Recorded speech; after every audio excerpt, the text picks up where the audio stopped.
അത്രയ്ക്കും തീവ്രമായിട്ടുള്ള ഒരു സാഹചര്യത്തിലൂടെ കടന്നു പോകുന്ന ഒരു ചേച്ചിയുടെ അവസ്ഥയാണ്. നിങ്ങൾക്ക് ശരിക്കും അത് മനസ്സിലാവണമെങ്കിൽ ഈ ഒരു വോയിസ് ക്ലിപ്പ് ഒന്ന് കേൾക്കണം.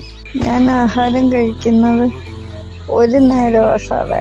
അത് ഉച്ചയ്ക്ക് ഒരു 2-3 ഉരുള ചോറ്. ചേച്ചിയുടെ ഒരു ഫോട്ടോ ഞാൻ കുറച്ചു മുമ്പ് കണ്ടു.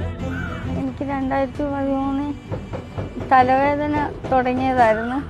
2013 കണ്ടുപിടിക്കുന്നത് ബ്രെയിൻ ട്യൂമറാണ്. ഈ ബ്രെയിൻ ട്യൂമറിന് മരുന്ന് കഴിച്ച് അതിൻ്റെ ബാലൻസ്ഡായിട്ട് വന്ന അസുഖമാണ് ഈ സ്ക്ലീറോഡെർമ എന്ന് പറയുന്ന അസുഖം. അതാണ് എന്നെ ഇപ്പോൾ നശിപ്പിച്ചുകൊണ്ടിരിക്കുന്നത്.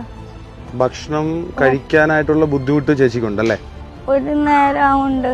ഒരു 3 മാസം പ്രായമുള്ള കുഞ്ഞുങ്ങൾക്ക് ചോറ് ഉടച്ചു കൊടുക്കത്തില്ലേ, അതുകൂട്ട് ഉടച്ചു വാരി അമ്മയോ എൻ്റെ ഭർത്താവോ വാരി തരും.